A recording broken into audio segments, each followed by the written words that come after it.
When fog settled low over Alder Ridge, Nolan Reed found an exhausted woman crouched near the edge of a cliff, with no phone, no map, and no willingness to give her real name.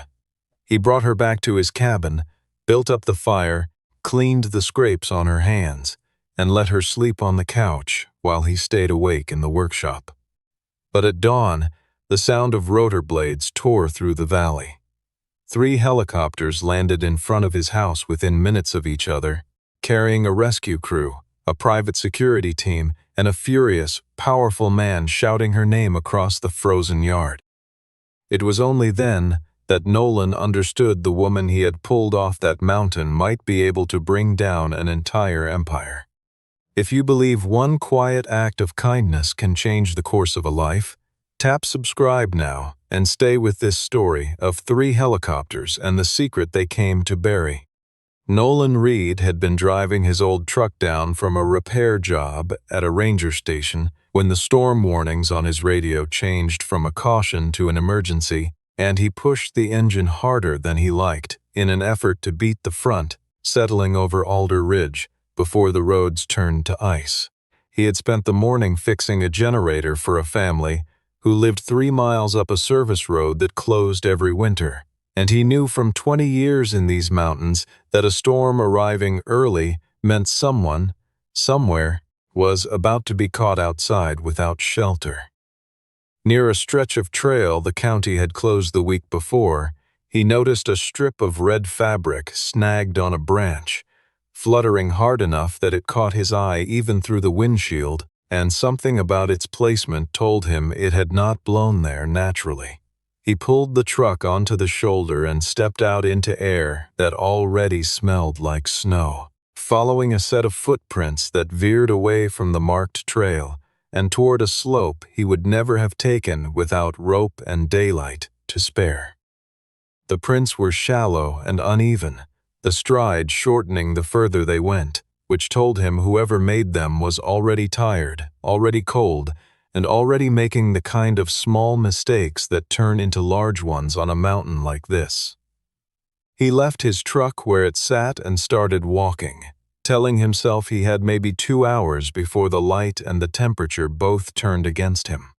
He found her sitting near the edge of a drop-off, one arm wrapped around her knees, and the other pressed against an ankle that had clearly taken a bad step, her jacket soaked through, and her phone cracked in a way that suggested it had been thrown or dropped rather than simply broken by the cold. She was alert, her eyes tracking him carefully as he approached, and there was a wariness in the way she held herself that had nothing to do with the ankle, as though some other instinct in her was running a quiet calculation about whether this stranger was a rescue or a new problem.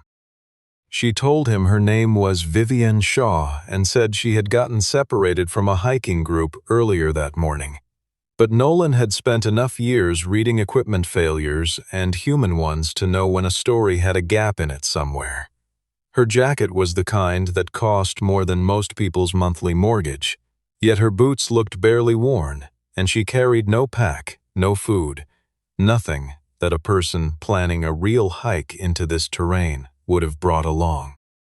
There was a pale band of untouched skin on her wrist, where a device had clearly been strapped until very recently, and every few minutes her hand drifted to the inside pocket of her jacket, the way a person checks on something they cannot afford to lose. Nolan chose not to press her, because he had learned a long time ago that people rarely explain themselves honestly while they are still afraid, and instead he simply told her that if they stayed on this slope after dark, neither of them would make it down safely. The rain thickened into wet snow as they made their way back toward the trail, and Nolan used a length of rope from his pack to steady her across a stretch of loose rock where one wrong step would have sent them both sliding. She tried at first to hide how much the ankle hurt, gritting her teeth and matching his pace as though admitting pain would cost her something, and Nolan finally told her, without any edge in his voice, that pride does not keep a body warm once the sun goes down on a mountain like this one. Something in that plain, unhurried honesty seemed to land differently than sympathy would have, and for the rest of the walk she followed his instructions without argument, letting him choose the safer, slower path even when it doubled back on itself. By the time they reached his cabin, the snow had turned serious, and the porch light he had left on that morning was the only warm color visible for what felt like miles in every direction. Inside, the cabin was simple but carefully kept, with a wood stove already banked from the morning, a backup generator humming quietly in a shed out back, and a small workshop off the kitchen crowded with tools, radios, and half-finished repairs. He handed her a set of dry clothes that had belonged to his daughter before she left for college, warmed a pot of soup on the stove, and cleaned the scrapes along her ankle with the same unhurried patience he brought to fixing a stalled engine. He kept a clear distance the entire evening, offering her the couch near the fire while he settled into the workshop with a blanket and the low static of a weather radio. And it was only later, when he moved her wet jacket closer to the stove to dry, that something slid loose from an inner pocket and landed softly on the floor. It was a small device, cracked along one edge, and stamped into its casing was a pair of silver wings that Nolan recognized instantly, because he had once seen that same emblem every single day of his life, back when it had meant something entirely different to him than it did now. Nolan did not tell her he recognized the emblem, not yet, choosing instead to set the device carefully on the table and ask, in a tone that was more curious than accusing, whether there was anyone out looking for her tonight. She answered honestly that someone almost certainly was, but admitted she had no idea which of them would arrive first, and the strange precision of that answer told Nolan this was not a lost hiker at all, but something closer to a person running from more than just a storm. He turned the device over in his hands and found the circuit board beneath its casing had taken on moisture through a seal that should never have failed, a cheap substitute material standing in for what should have been a proper weatherproof layer. She asked, half amused despite everything, how a repairman living alone on a mountain could possibly recognize hardware this advanced, and Nolan only said that there were things he used to know very well and had spent a long time trying not to think about anymore. He told her he could likely restore power to the unit, but that any outgoing signal would only have a real chance of reaching anyone once the weather cleared closer to dawn, which left them with a long stretch of night still ahead of them.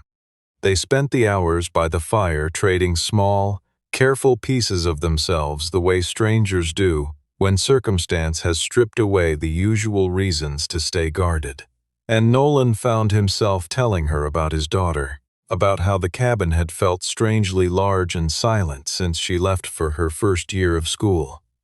She told him she had grown up in a house far bigger than this one,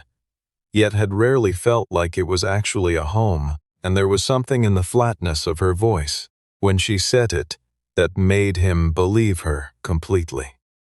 Nolan offered, without much bitterness, that wealth could buy a person privacy, but it could rarely buy them the simple feeling of being safe, and she answered that the more power a person accumulated, the harder it became to tell who around them was being honest and who was simply managing them. Neither of them reached for anything more than conversation that night. No forced closeness and nothing performed, yet something quieter passed between them. As they both began to sense that the other was speaking from behind a wall they rarely let anyone see past. At one point, Nolan noticed she was still gripping a small storage drive even as she dozed, her fingers curled protectively around it. And when she woke and caught him noticing, she admitted it held information tied to a project that could end a great many careers if it ever became public. She did not tell him she ran the company that project belonged to, only that she felt personally responsible for stopping something dangerous before it reached the market. And Nolan's expression shifted at that, some old memory rising up in him that he had spent 12 years trying to keep buried. Sometime after midnight, the radio in the corner crackled to life with a broken transmission, a voice repeating a set of initials and demanding that any search team recover both the woman and the equipment she was carrying, and the order in which those two things were mentioned struck Nolan as deeply wrong. He suggested they wait to activate the full emergency signal until he could reach the county rescue line directly, rather than whatever channel that voice belonged to. And near dawn, once the device finally came back online, a string of code flickered briefly across its display before settling into a steady transmission.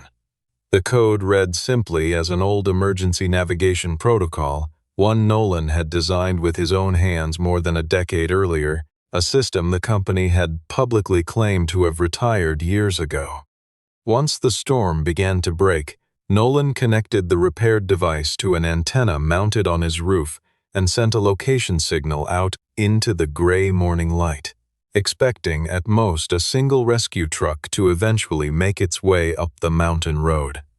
Less than half an hour later, the unmistakable sound of rotor blades rose from 3 different directions at once, and Nolan understood immediately that this response was nothing close to what a lost hiker would normally receive from a county search team. The first helicopter to descend carried the markings of the local search and rescue division, but the second was matte black and unmarked, clearly belonging to some private security operation, and the third arrived with the kind of careful, guarded formality usually reserved for visiting dignitaries rather than mountain rescues. Snow and dust whipped across the yard as all 3 aircraft settled onto the open ground in front of his cabin, and Nolan stood in the doorway, while the woman he now knew only as Vivienne stepped out behind him, still wearing his daughter's borrowed jacket. An older man stepped down from the private aircraft first, flanked by a security detail and a physician, and the moment he called out her name across the yard, Nolan understood that the woman who had slept on his couch was no ordinary employee of anyone. The older man was Sterling Ashbourne, and his voice cracked with something close to relief as he crossed the yard toward his daughter, confirming for Nolan that Vivienne Shaw was, in fact, Vivienne Ashbourne, chief executive of a company worth tens of billions of dollars. From the 3rd aircraft came a man in an expensive coat who introduced himself as Grant Hollis, and rather than offering Nolan any word of thanks, he immediately ordered his security team to search the cabin and recover any equipment Vivienne might have brought with her. Grant's tone carried a clear implication that Nolan might have kept her there deliberately, whether to demand money or to steal sensitive company data. And Nolan responded evenly that nobody was setting foot inside his home without a warrant and a good deal more courtesy than they had shown so far.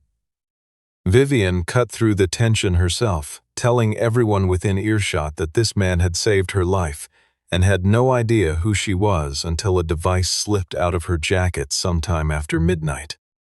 Grant studied Nolan for a long moment, and something in his face shifted from irritation to recognition, because he remembered exactly who this quiet man in the doorway used to be. Nolan recognized him too, remembering the signature at the bottom of a report from years earlier, the one that had placed full blame for a dangerous incident squarely on his shoulders, and Grant's composure slipped just slightly under the weight of that shared memory.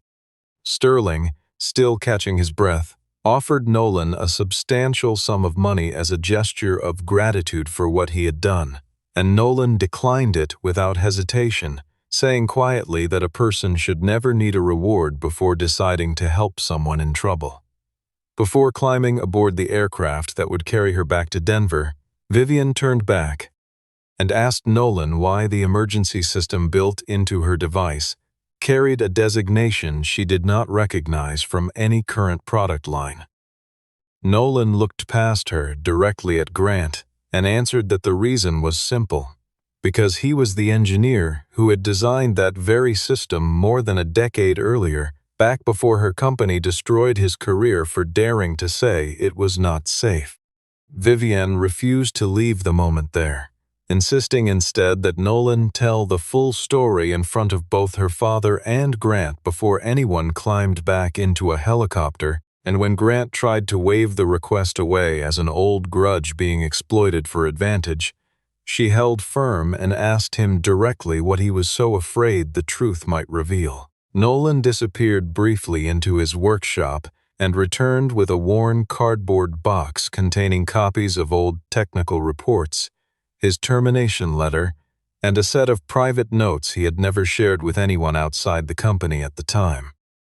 More than 12 years earlier, Nolan had led the team developing an emergency navigation system meant to guide rescue aircraft safely through poor conditions, and during testing he discovered that a protective layer on its circuit board could fail under 3 specific combined conditions of low temperature, high humidity, and rapid pressure change. He requested a delay to replace a critical component, but doing so would have pushed the entire program back by roughly 6 months, an unacceptable cost to the executives overseeing the launch timeline. Grant, who had been the project's director at the time, altered the internal test results and pushed the program forward anyway, and during a subsequent test flight the navigation system lost its signal entirely, forcing an emergency landing that, while it caused no fatalities, still demanded someone be held responsible. The company chose Nolan as that someone, formally accusing him of misconfiguring the system despite the written warnings he had submitted months before the failure ever occurred, and with his reputation destroyed and no realistic path to fight a company with that much legal power, he made the only choice that felt survivable at the time. Colleagues he had trusted for years stopped returning his calls almost overnight. Industry contacts quietly stopped mentioning his name for open positions, and even engineers who privately believed his account chose silence rather than risk their own standing inside a company that clearly rewarded loyalty over honesty. Nolan spent months compiling his own private record of everything that had happened, dates, memos, and test results, not because he expected anyone to read it, but because some part of him refused to let the truth disappear completely even if no one else was willing to hear it. His wife had passed away not long before, leaving him the sole parent of a young daughter who needed stability more than she needed a prolonged legal battle, and Grant made certain, through quiet pressure across the industry, that Nolan would not easily find work in aviation again. Nolan packed up what little he had left, moved his daughter to Alder Ridge, and built a smaller, quieter life repairing generators and rescue equipment for the people who lived scattered across these mountains, never once expecting to set foot near an aviation company again. Sterling, listening to all of this with a stiffness that betrayed real discomfort, admitted he had only ever been shown the final version of that old report, the one that placed full blame on Nolan, and had never questioned it beyond a signature on a page. Nolan told him plainly that power was never a valid excuse for a leader to remain ignorant of what was actually happening inside the company bearing his name, and Sterling had no real answer to offer in return.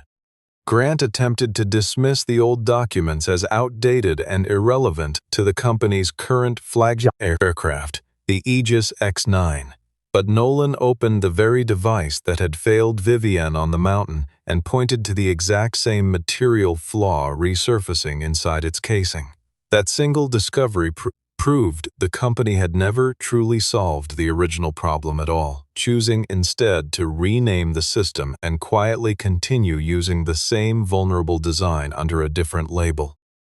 Vivienne, absorbing everything she had just heard, ordered an immediate halt to the public launch event scheduled for the Aegis X-9, and Grant warned her that such a delay could cost the company billions of dollars, tank investor confidence, and threaten her own position at the top of the organization. She held her ground anyway, and Grant responded by revealing that the board of directors already had a vote of no confidence scheduled within the next 72 hours, meaning that, unless she could prove this flaw beyond doubt before that meeting, she stood to lose control of the company entirely.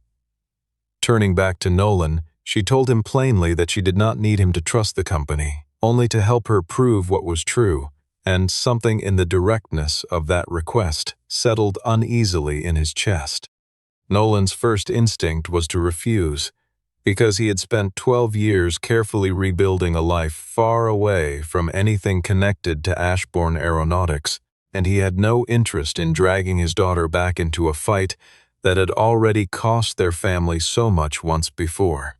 Vivian did not offer him money this time, only a single question about how he would feel if the Aegis X-9 failed in the field in a way he knew he could have prevented. And that question found the part of him that had never fully stopped being an engineer who cared about outcomes.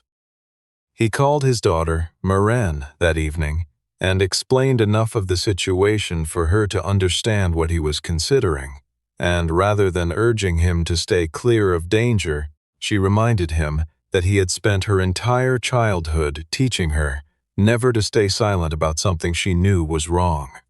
Her words landed harder than she probably intended,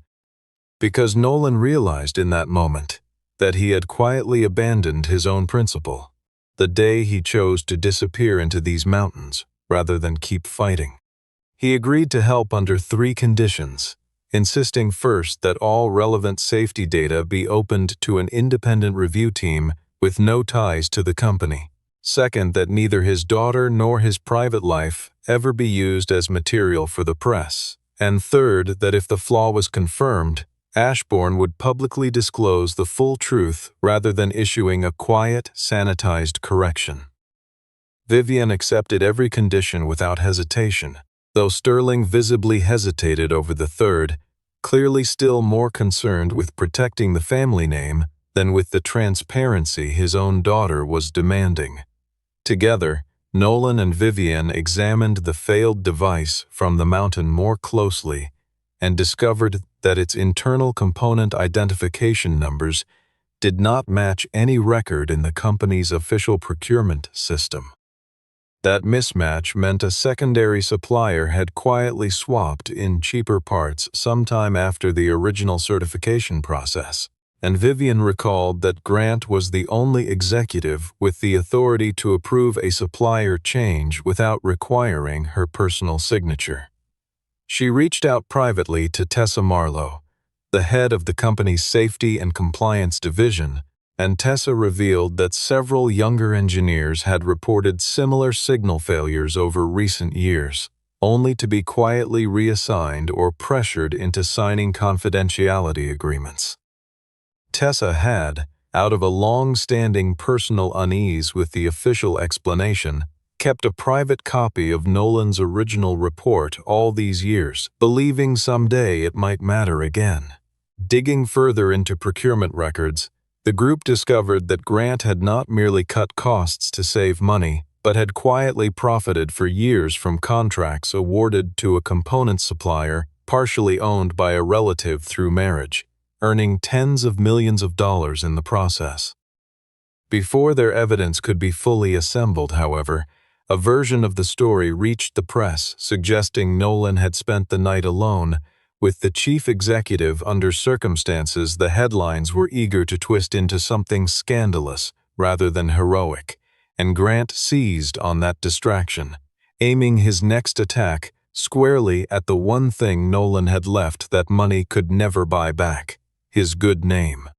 Nolan walked into Ashbourne Tower for the first time in more than 12 years, and the employees who recognized him from the sudden flurry of headlines mostly knew only the version of his story that Grant had spent years quietly cultivating, that of a bitter former engineer now trying to exploit a moment of chaos for his own benefit. He wore no suit and carried no polished credentials, arriving instead in a clean work jacket with an old toolbox in hand, a plain contrast to the glass and steel rising around him.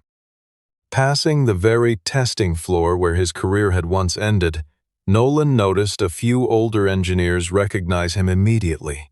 though most of them looked away quickly, wary of being seen anywhere near a controversy that could easily cost them their own positions.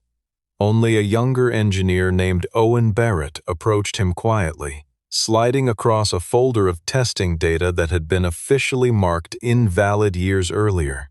Data Owen had never quite been able to bring himself to delete. Meanwhile, the company's board pressured Vivian to simply hand over her findings and allow Grant to proceed with the scheduled product launch as planned, and Sterling privately urged his daughter to compromise by delaying full public disclosure while still going ahead with the demonstration event to reassure nervous investors. Vivian recognized in her father's advice the same old instinct, protecting the company's image before protecting the truth, and this time she refused outright to accept that trade. Working through the certified test records, Nolan discovered that every official trial of the Aegis X9 had been conducted exclusively under dry, mild conditions, while every test run in cold, humid environments had been quietly reclassified as procedurally invalid and stripped from the final report. He recreated those exact conditions on a testing bench himself, and within a few short minutes the navigation system lost its signal entirely, confirming precisely what he had warned about more than a decade earlier. Grant countered by arguing that Nolan's improvised testing setup carried no formal certification and therefore could never be presented credibly before the board. Grant requested a private meeting with Nolan and offered to fully restore his professional reputation, provide a substantial financial settlement, and establish a lifelong education fund for his daughter if Nolan would simply agree to walk back his conclusions. Nolan asked him one plain question in return: whether Grant could personally guarantee that every pilot who ever flew an Aegis X9 would come home safely, and when Grant failed to answer, Nolan turned down the offer without a second thought. Watching all of this unfold, Vivian felt a growing weight of guilt over having pulled Nolan back into the very company that had already cost him so much once before, and he told her plainly that she had not caused the original wrong, but she would become part of it herself if she chose silence now that the truth was in front of her. That honesty struck her somewhere unguarded, leaving her both stung and, in a strange way, more genuinely respectful of him than she had felt toward almost anyone else in her professional life. Late that same night, Tessa discovered that Grant had quietly rearranged the following morning's schedule, replacing what was meant to be a static product, unveiling with a live demonstration flight in front of the full board and a room full of journalists. If that flight succeeded without incident, every warning Nolan had raised would be dismissed publicly as a bitter man's attempt at revenge. But if the system failed while airborne over a crowd, the consequences could be far beyond anything a press statement could later repair. Grant launched a coordinated media campaign built around selectively edited footage from the helicopter's onboard cameras, framing Nolan as though he had actively obstructed the rescue team from reaching Vivian that morning. Several outlets began asking why Nolan had kept the chief executive inside his cabin for an entire night, and why a piece of company equipment had ended up disassembled inside a stranger's private workshop before anyone official ever saw it. Within days, Nolan found himself publicly described as a disgruntled former employee chasing a payout, a man who might have tampered with the navigation device before claiming credit for repairing it, and worse, someone who had used a wealthy stranger's misfortune purely to gain personal access to her. Vivian responded by holding her own press conference, stating clearly and without hedging that Nolan had no idea who she was when he found her, and that he alone had repaired the failed equipment, treated her injuries, and contacted the proper authorities once conditions allowed. Grant twisted her public defense of him into a new narrative, suggesting that her closeness to Nolan meant she could no longer be trusted to evaluate this matter with any real objectivity. Fearing the growing media attention would eventually reach Marin, Nolan began preparing to leave Denver altogether, planning to hand every remaining document over to Tessa and step away from the fight entirely. Vivian did not try to stop him, telling him quietly that she was sorry for ever letting her family's chaos spill into the life he had worked so hard to rebuild. And in that moment, Nolan realized she intended to walk into the coming board meeting completely alone, fully aware she might lose the company either way. Marin appeared only briefly during this stretch, calling to remind her father that Grant was not attacking their family because Nolan was wrong, but because Grant was afraid of exactly how right he had always been. She handed him, during a short visit, the old engineering pin he had once earned at Ashbourne and quietly put away in a drawer years earlier, telling him she did not need him to protect her through silence, only to show her again why she had always been proud to call him her father. Around the same time, Owen Barrett passed along data from a previously undisclosed test conducted near Alder Ridge itself, proving that Vivian's device had not failed randomly at all. Grant had known that exact stretch of terrain caused signal failures in testing, yet had allowed her to carry the flawed unit anyway, less out of any intent to harm her than out of a determination to protect the launch timeline at any cost. Armed finally with everything they needed, Nolan returned to Ashbourne Tower and walked directly into the boardroom just moments before the scheduled vote, setting the scorched, failed navigation device down on the polished table in front of everyone present. He told them plainly that they could call him whatever they liked in the press, but no title or headline could force a piece of failed hardware to lie about what it had actually done. Grant opened the confrontation by dismissing Nolan outright, calling him nothing more than a mountain repairman with no real standing to judge a multi-billion-dollar aviation program, and several board members shifted uncomfortably in their seats, unsure whether to laugh along or wait to see how the room would turn. Nolan answered calmly that every complicated system, no matter how advanced, eventually depends on small components that powerful people often assume are too minor to matter, and that the difference between a functioning aircraft and a falling one often came down to exactly the kind of detail Grant had spent years dismissing as beneath his attention. His voice never rose, and he never once looked away from Grant while he spoke, letting the quiet certainty in his tone do more work than any raised voice ever could have in that room. He walked the room through the evidence point by point, showing that the new system relied on code originally written for his old design, that the protective moisture seal had been replaced with cheaper material, that failed tests had been quietly erased from official records, and that the replacement parts supplier had financial ties directly back to Grant himself. Tessa presented the original report she had secretly preserved for years, while Owen confirmed under questioning that engineers had been directly pressured to alter their findings. Grant tried one final counterattack, suggesting Nolan could easily have tampered with the device himself during that overnight stay, but Vivian produced independent data recorded automatically by her own wrist unit, showing the signal had failed hours before Nolan ever found her on that mountain. That single piece of untouchable evidence collapsed the last argument Grant had left to make in his own defense. Grant reminded Sterling that publicly admitting the flaw would cause serious financial damage, jeopardize existing government contracts, and potentially cost the family control of the very company that carried their name. Sterling stood at a familiar crossroads, forced once again to choose between protecting a reputation and protecting the truth, and this time he voted to suspend the Aegis X-9 launch entirely and authorize a fully independent investigation. When the final vote was counted, Vivian retained her position as chief executive by a single narrow margin, while Grant was suspended immediately and his financial records were turned over to outside investigators. In a last, desperate move, Grant revealed that the demonstration flight had already been authorized in advance,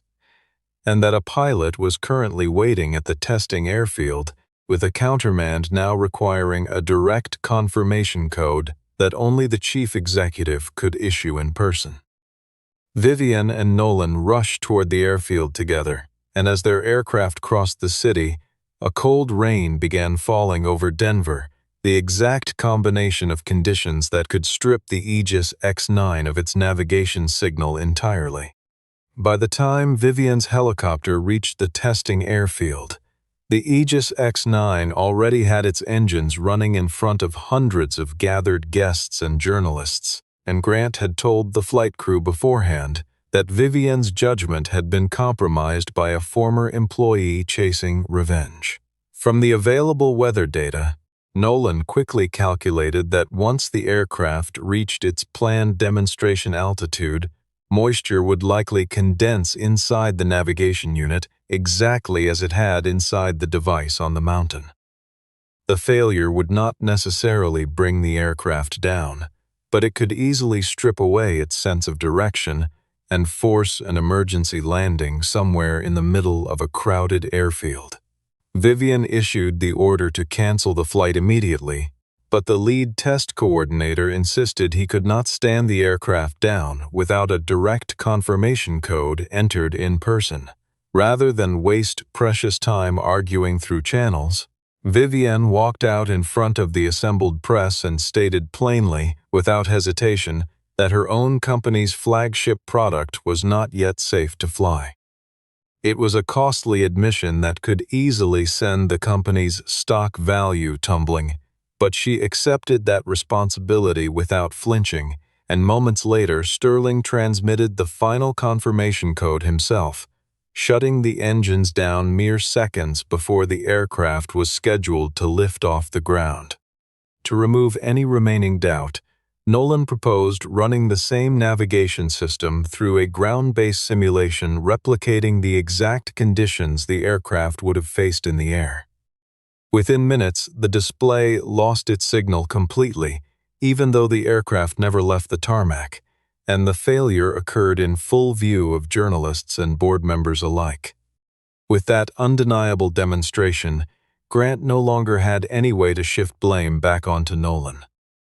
Sterling stood before the same gathered crowd and formally confirmed that the report Nolan had filed more than 12 years earlier had been accurate all along, and the company publicly restored his professional reputation while acknowledging that his original termination had been unjust. Nolan did not celebrate the moment, watching the grounded aircraft in silence, and remarking quietly that everyone present had simply been fortunate enough that the truth arrived before it was too late to matter.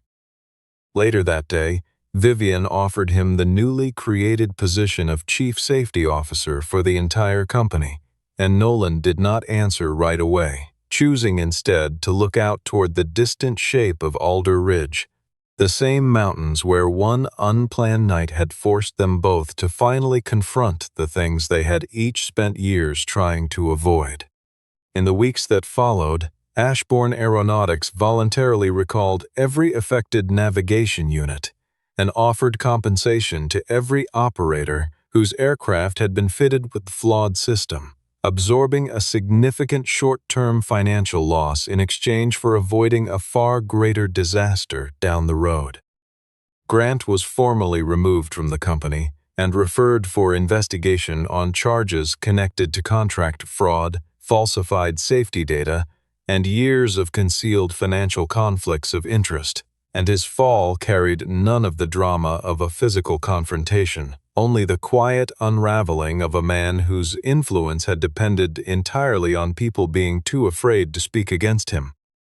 Nolan agreed to return to the company, but firmly declined the more prestigious title Grant had once dangled in front of him, insisting instead on the creation of an independent safety division with the authority to halt any project, even over direct objection from the chief executive herself. He also insisted on formal protections for any employee who raised a safety concern in the future, full public disclosure of testing outcomes going forward, restored professional standing for every engineer previously punished for telling the truth, and a new training program aimed at veterans, single parents, and former rescue workers looking to enter the aviation field. Vivian agreed to every condition without argument, and Sterling, in a private conversation with Nolan that carried no cameras and no lawyers present, offered an apology that came without any accompanying settlement or excuse. He admitted that his greatest failure had never simply been trusting Grant too much, but building an organization where employees had grown too afraid to bring difficult truths directly to him. Nolan accepted the apology carefully, telling Sterling that forgiveness would ultimately have to be proven through what the man chose to do next, not simply through words spoken once the danger had already passed. Sterling nodded slowly, as though the weight of that sentence was heavier than anything a lawyer or a headline had thrown at him in years. And for the first time since Nolan had walked back into the tower, he saw something in the older man's face that looked genuinely humbled rather than merely managed for effect. In the months that followed, Sterling kept his word in small, consistent ways that no press release ever covered, quietly funding the new training program himself and refusing to take public credit for any of it. Over the following months, Nolan and Vivian did not rush into anything resembling a public relationship, choosing instead to spend long stretches of time working side by side, disagreeing over difficult decisions, and slowly building a kind of trust that neither of them had expected to find again.